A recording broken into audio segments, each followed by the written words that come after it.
Hey everyone, I am Miguel Ballester, co-founder of Fairphone. Thanks for joining us.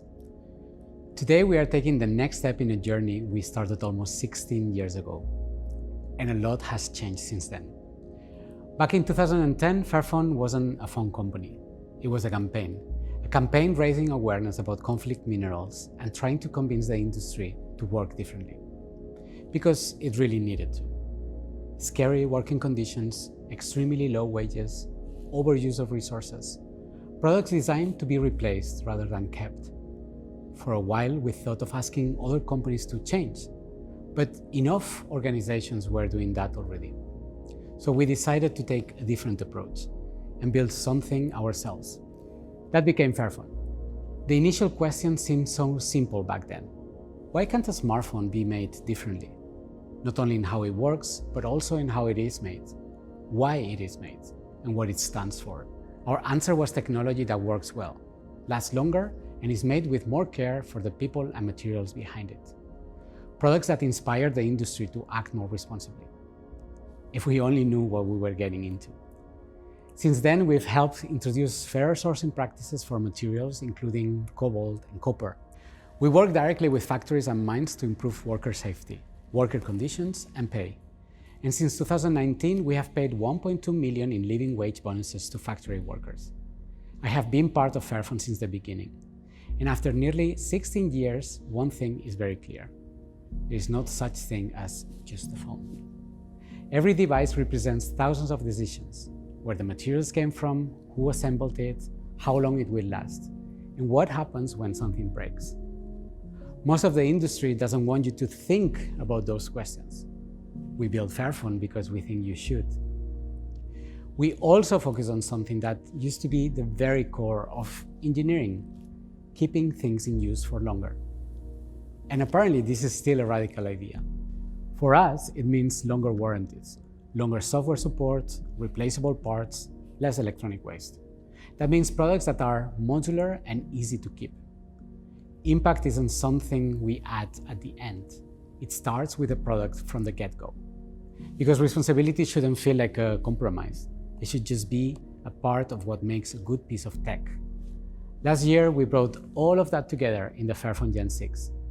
5-year warranty, 8 years of software support starting with Android 15, 12 replaceable parts, a triple camera system with a 50 megapixel main camera, 2-day battery life, and 256 gigabytes of storage, expandable up to 2 terabytes. I challenge anyone to max out that much space. But the Fairphone Gen 6 was more than a collection of specs. It was the clearest expression yet of what we believe a Fairphone should be. Refined, considered, built without a compromise. Because sustainable technology doesn't need to constantly announce itself. It doesn't need a lecture attached to it. It just needs to work beautifully, reliably, and for a long time.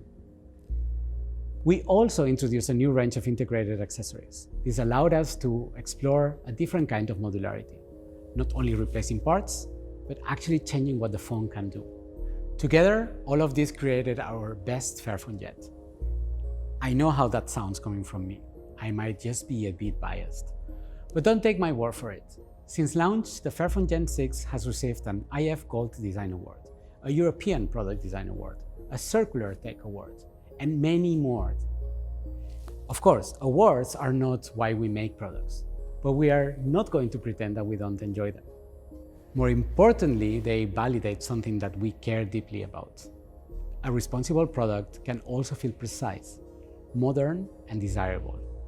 You shouldn't have to choose between your values and a product you actually want to use. So, it is the middle of the summer, and I'm featuring in a YouTube premiere. The video title is probably just vague enough, but you can probably guess what comes next. Or maybe I can still surprise you. Since I was up here last year, we've had a few requests. Long story short, you asked us for more performance, more memory, more personalization. So yes, we read your comments and we heard you.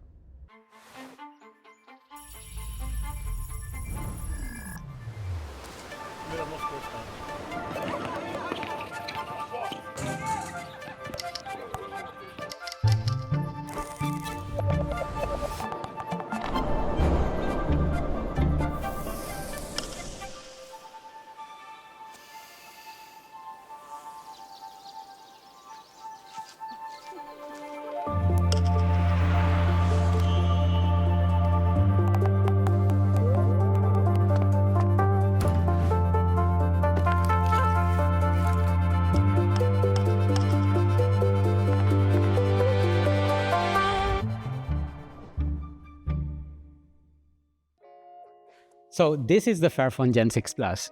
It's a Fairphone you already know, but better where it matters. The Plus isn't about adding features for the sake of having a longer spec sheet. The Plus is about intention, improving performance, making the experience smoother, and giving the phone more room to stay capable for longer. Let's start inside. The Fairphone Gen 6 Plus is powered by the Snapdragon 7S Gen 4 processor. It replaces the Gen 3 in the previous generation.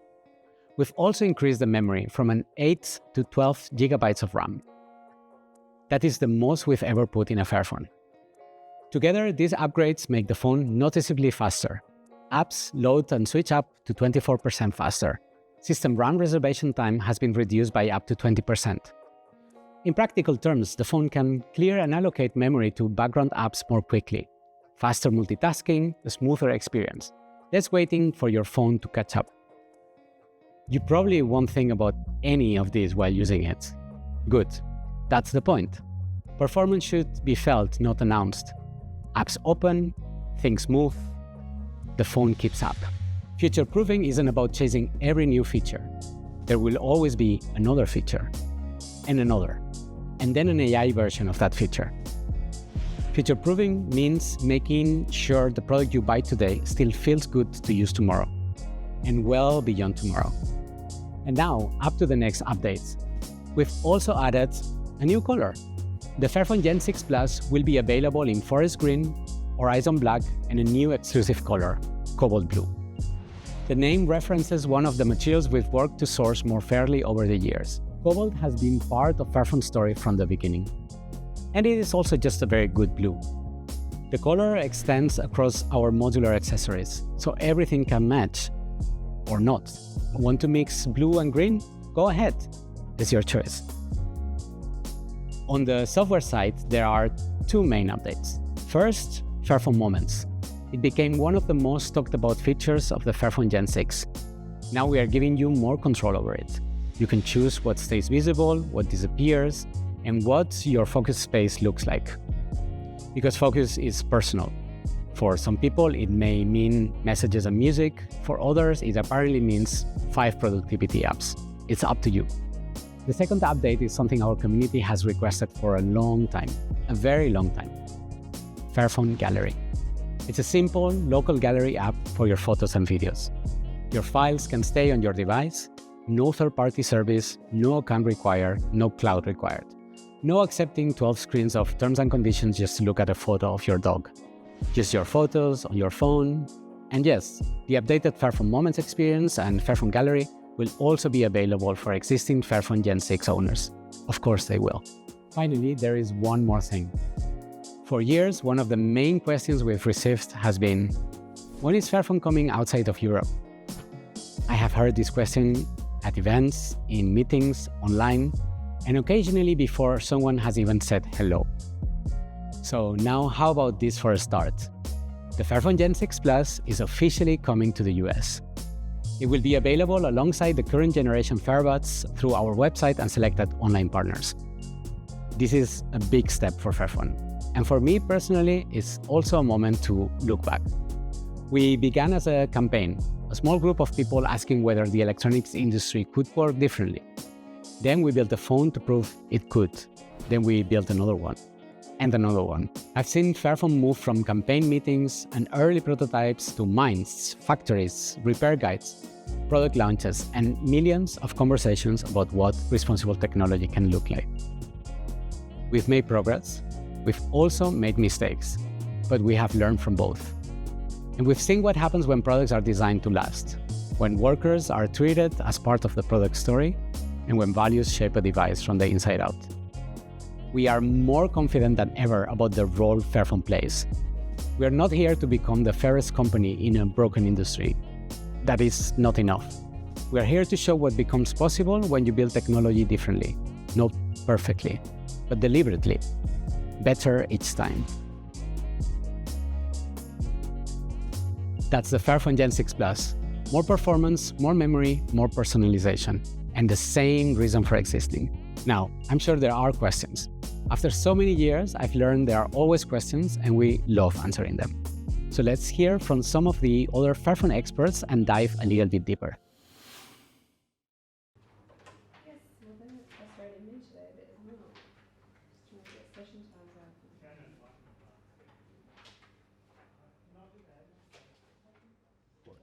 Hi, everyone. Welcome. Thanks. Thank you. Excited to have you. Definitely. Yes. Hi, everyone. My name is Ellie, and I am the head of people here at Fairphone. I am here and joined with Miguel, Chandler, and Rutger, and we are talking about the new Fairphone Gen 6 Plus. Rather than going through an entire list of specifications and features, we wanted to gather some questions from our community, from creators and journalists, in order to have a proper discussion on why this one exists, who is it for, and some of the bigger ideas behind it. Some of those questions are going to be technical, some of them are going to be bigger ideas, and there might be a few Easter eggs in there. So, Exciting. Yeah, I know, right? Yeah. So, without further ado, Rutger, I'm going to start with you. Yeah. Let's go with the obvious one, or maybe the 6. We did a lot of work last year on the Gen 6. Yeah, we did. Who wanted this, and essentially how much work goes into this new phone and the extra plus that comes with it? We have a new phone on the market. That's the Gen 6 Plus that we have It's gorgeous. on the market. And the reason for it, if you listen back in what we've done in the past, we always had a new phone mid-cycle, but that most of the time was a lower device. So we downgraded the specifications a little bit on that one so we could bring a new phone on the market. But this one, we had such a great success with the Generation 6 on the market. We thought, well, if the questions of the customers are coming in, we elevate it. And we don't break a phone that's downgraded, but we upgrade it. So therefore, we have now a 6 Plus on the market with a little bit of better specs to make sure that we can accommodate the users that lean a little bit more on that one. The little extra. The little extra. So you're saying we listen to our customers when we're making a phone? Yeah, exactly. Amazing. And I guess I don't guess, you definitely do. You've got the hardware team, the software team, and the product team that you're running. What are kind of the engineering challenges or the challenges in general when releasing a new phone and the things that come with it in terms of making sure that it comes out right? Yeah. So a lot of the engineering challenges of producing the Gen 6 Plus are similar to the engineering challenges that we face every time that we develop a new smartphone. And that is making sure that the components are working well together. There's a lot of validation, a lot of testing that takes place to make sure that the phone is performing as expected, but also not just as expected when it's in your hand and using a Wi-Fi connection or doing something that doesn't require connectivity, but also on carrier networks to make sure that as you move around within Europe, within the US, or anywhere in the world, you're able to connect to the ones that you'd like to connect to with your device. How do you decide what comes in and what are the sacrifices and trade-offs that you need to make when you're making a new phone? So it's quite interesting. So when we made the Gen 6 Plus, but also when we make any phone, we really think about how do we create a comprehensive feature set that really speaks to a specific customer profile. And I don't want to get too technical there, but basically we listen to the customer and we understand what their priorities are, listening, as Rickard had mentioned, and understanding how we can ensure that the feature set that we come up with makes sense for them. And we had a couple options. We could go with something that was a little bit more advanced. We could have also gone with something that is a little bit more basic. The basic variant, of course, for customers that have a more limited budget and want to use more minimalistic smartphone, and the more advanced option, of course, for the customers that are looking for a little bit more oomph. In the end, we had to make tough decisions, and we also looked at product longevity. And we believe that the feature set in this phone will also help to support that longevity far into the future, looking at sufficient RAM, looking at sufficient processing speed, to utilize future use cases. And whilst the 6 is great, the 6 Plus has a little bit more oomph, but going below the 6 was something that we weren't, in this case, willing to do in terms of the longevity aspects of the device. And if I may add to the hard choices, because we are talking also to a community, right? Yeah. So we get a lot of questions about things that we could include. The wish list is the wish list is very, very long and different for every type of person. I would say, right, like looking at the history of Fairphone as well, I think one thing that made Generation 6 and Generation 6 Plus now hopefully very successful as well is exactly those hard choices, right? Like really making it, really thinking about the customer profile and leaving out what can be left out for that specific customer profile, even though that may not, be the taste of everyone. But I think those hard choices are very important when you want to come up with a very valuable proposition to the customer. And how do you kind of balance the cost, the shelf life, the battery, the size? Anybody can. There is no silver bullet, so it's a lot of conversations also with Rutger and his team, right? Takes it a lich. Yeah, in the end is really about a hierarchy of features, right? And what those features mean for the hardware of the device and what is most important, right? And I think the market research also that Ruther's teams have been doing is super important there, because you can always fall back to that research and make decisions a little bit more data driven. But the repairability is really at the core. I can see phones kind of taken apart in front of me. It seems that it's still the mission and the point and the core of our products still. It's so embedded in our value proposition. How could we do different, right? It is really in the mission of this company. So, of course, it is the highest in our agenda. Is there anything new on the 6 Plus that you kind of want to chat about in terms of the differences from the 6 to the 6 Plus? I heard something about moments or a switch. Yeah, so I think it's important when we talk about the software to note that the software is not just for the Gen 6 Plus. In fact, users that purchase a Gen 6 or users that already have a Gen 6 in their pocket will benefit from the new software features that we're introducing. We're introducing a gallery app. So you will be able to put your videos and your images in a local gallery app that Fairphone has created on your device.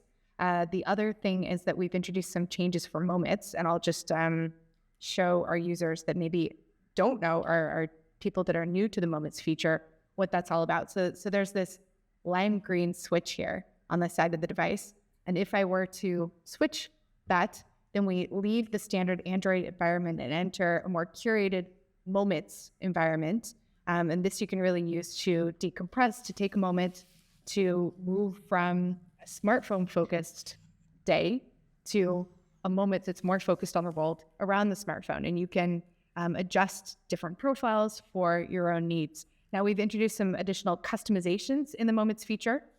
And we've also introduced different switch actions should you wish for your switch to do something besides enter into the Moments area. Maybe just to go back to the gallery app that you just mentioned, because that's an interesting feature. Yeah. But what is for our customers, what makes it interesting for them, that it's local instead of going to the cloud? Yeah, exactly. So this is something that's really come out of requests from our customers. So as Miguel mentioned, sometimes our customers ask for things and we think, ooh, is this something that is appropriate to introduce within this device or feasible to introduce within this device? And this is a long-standing wish that we decided to grant to our community. And that is that you can manage your photos and videos on device. They're not being exported to a cloud. And it's outside of the standard Android and that's Google environment. Yeah, nice. But that means also that you have a lot of the photos on your device itself, and there's 256 on memory on this device. Do you have enough place for all the photos? Yeah, no, it's a really good question, and it's good that you mention it. In fact, the Gen 6 and the Gen 6 Plus have an internal slot so that you can put a micro SD card into the device, and then you have 2 terabytes of storage. That's a lot of pictures shot with the Fairphone. More than one. Exactly. So take all the photos you want. Nice, thanks. Good. All right.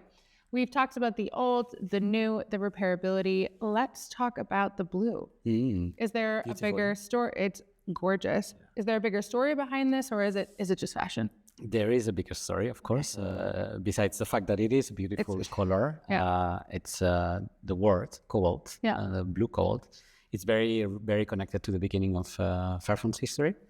Actually, I remember very well, like one of the first videos I saw about somebody from Fairphone, that's one of our founders, going to Congo. The first thing he did was visit a cobalt mine, actually. Wow. So, and he came back with this bag of, rocks, which was basically cobalt ore. So it really connects us to the beginning of our journey. Not only that, cobalt, which is a material, just to be specific, is in your battery. Mm-hmm. It's. Can I see it, or it's just inside? It's deep in there. It's deep in there. Yeah. No screws here. No screws. Not too technical. I wanted to mention also that Fairphone is one of the founding members of the Fair Cobalt Alliance, which works directly with some mines in Congo. And the Fair Cobalt Alliance has created this credit system. So actually, the more phones we sell, the more cobalt we put into our devices, the more of this money that we pay for the credits go directly into improvements on these mines.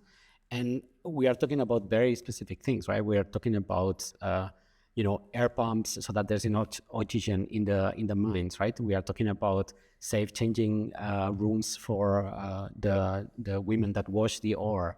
We are talking about safety gloves and protective gloves. This is in mines that are artisanal as well. So we are not talking about the big mines from big mining companies. These are people locally that make a living out of local mining, and the Fair Cobalt Alliance is contributing to make those conditions better. And that's one of the things that we do with the Cobalt credits, and why it has such a significance that we launched this color with this name. This is kind of putting the fair in Fairphone. Definitely, and we should not forget that we are here not only to make phones that are more great and more sustainable, but also to change the industry, right? So all of these initiatives that we talk about and that we create are important to really move the needle in the industry. Super interesting.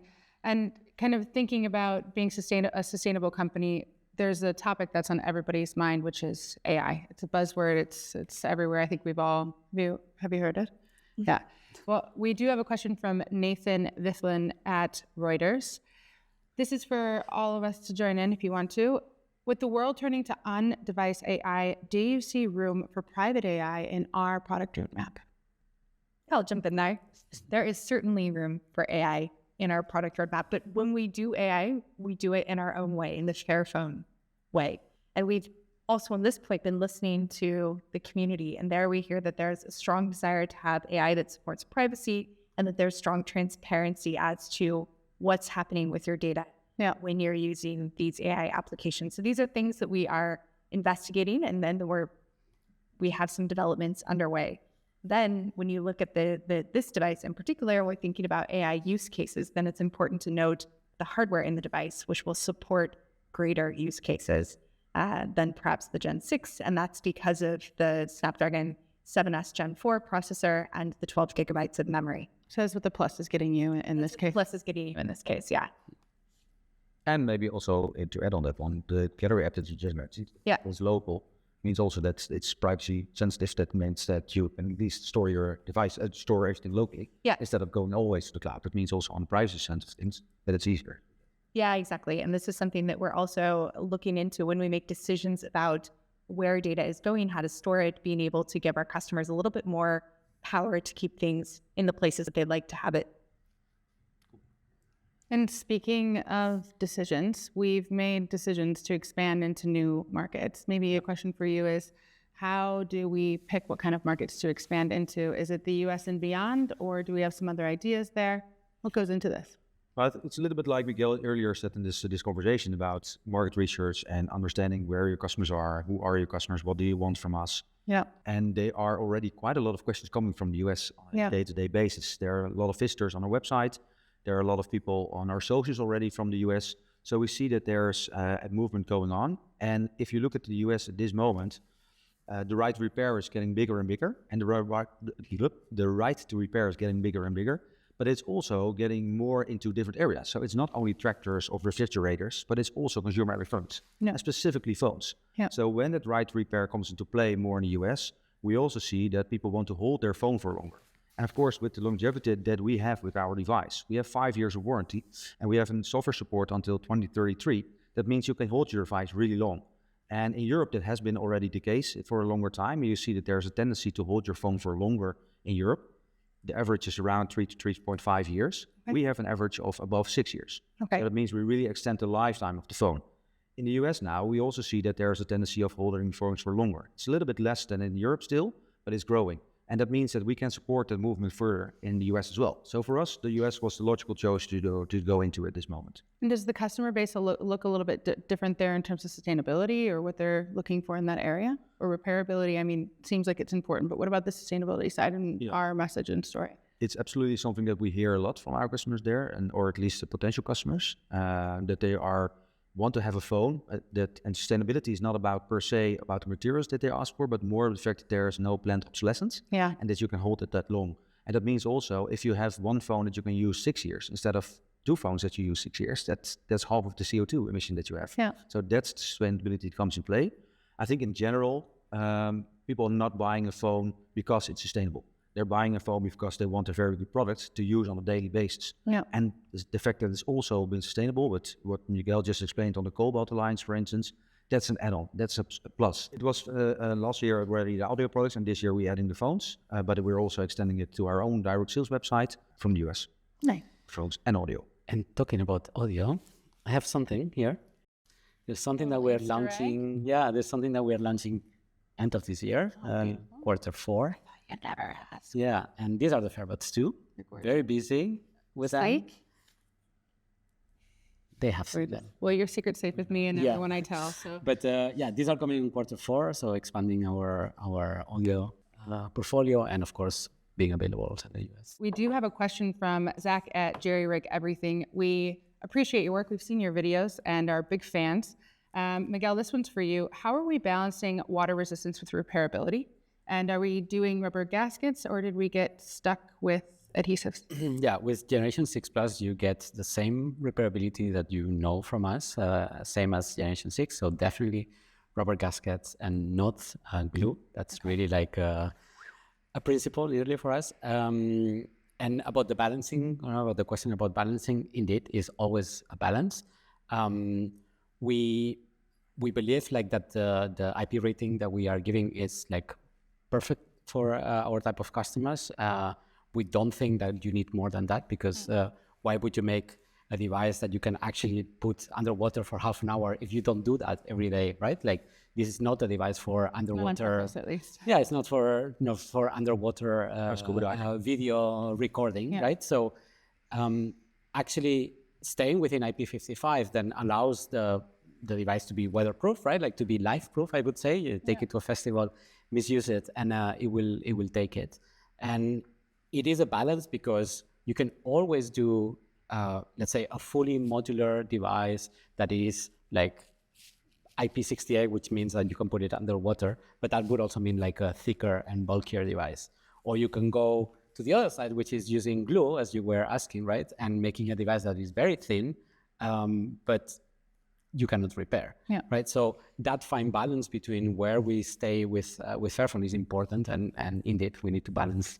It's a balance between the capacity of the battery, so how big the battery is, how big the device is, how modular it is. Yeah. But also about the customer needs. Yeah. Chandler, how do you know when there's a strong enough reason to launch a new product versus doing the yearly cadence that we see a lot of companies doing? Yeah. So Fairphone has done things historically a little bit of a different way. We've really latched on to this 2-year product cycle cadence for our smartphones and audio products historically. And that has led us to a comfortable situation in which we can refresh our products frequently enough to offer our customers new features and the latest what the hardware and software can bring. On the other hand, not create an artificial impetus to replace something that you just purchased the prior year. So we're really careful to think about how we can continue to build momentum as an organization and stay visible, but on the other hand, not encourage our customers to ditch something that they just purchased. So it's more also in the space of, we've got a new customer, this is what we have. Yeah, indeed. And I think something that's important to mention on the front of longevity is that the phones are, of course, built to last, as Rickard mentioned, the 5-year hardware warranty, the 7-8 year software warranty.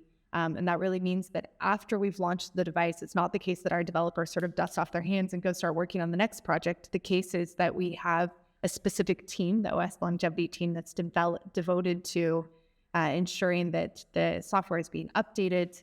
I should also mention the software components team. So we're introducing new features, for example, for Moments, for the OS, but we're also maintaining it, introducing updates, making sure that you're still getting everything you can out of your device long into the future.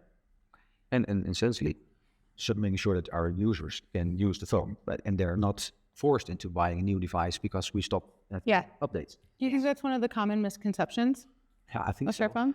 No, I'm not so much sure if it's a common misconception about Fairphone, but it's more about the fact that you buy something that you really own. Yeah. You don't have to. If you can open it, then you own it, right? Exactly. But it also means that given the fact that we have such long software support, it means that you can choose your own moment that you want to buy a new phone at some time. And of course, we know that it's not going to be next year, the year after. And that's something that we don't want to force you to. Yeah.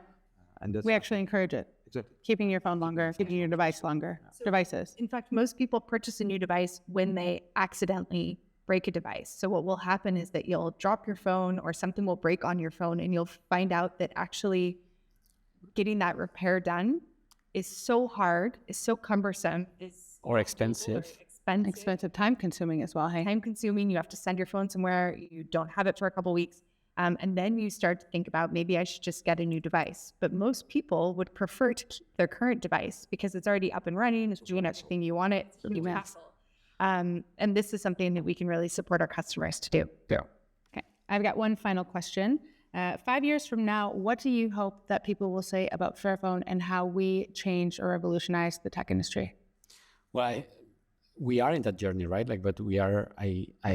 I really believe that in 5 years we will be really the first choice for a lot of people. Yeah. And that's something that I really want to see. We've been putting much more effort in really talking about the product and the technology that we bring to the market and how good it is. And I think that's also paying off in the way we talk about our products. And I think as we move, then we really continue building this lifestyle brand that is really seen as this change agent within the industry. Yeah.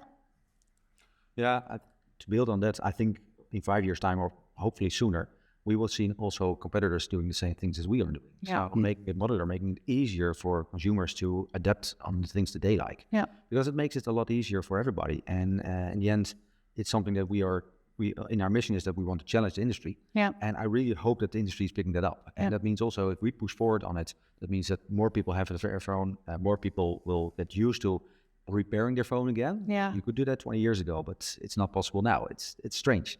So if we are able to push for it and competitors are taking it over and we see more of a common use of repairability, then I'm really happy. We actually want competitors to start doing this, right? It's actually interesting. It's not just about the competitors. It's not this phone versus that phone. It's really about the consumer expectation, the consumer comfort with repairability, but also the supply chain, right? Yeah. We work with the same supply chain partners that many other smartphone producers work with. And if those solutions are within hand's reach, Why wouldn't you do it? reason not to, right? Yeah. And then it becomes something that is more standard, more accessible. There's really a map already to see how can I encourage modularity, how can I make it more accessible for the customer, but also other parts of what Fairphone is doing. So how can I ensure that the people that are working on the assembly lines, the people that are mining the materials that are going into the device are also being paid a fair wage for the work that they're doing. It needs to become the norm, right? And I think we are having a big effect and getting that normal in these standards. Yeah. I think that's a really great place to leave it. We started with Fairphone Gen 6 Plus, but a lot of the conversation comes back to the same questions. How do we make technology better? Who are we building for? And what's actually worth changing? Thank you to everyone who wrote in their comments and gave us questions from our community and journalists. And thank you to the people who joined me here today, Miguel, Chandler, and Rutger. It was really exciting to talk to you about this, and we'll see you next time. Thanks. Thank you.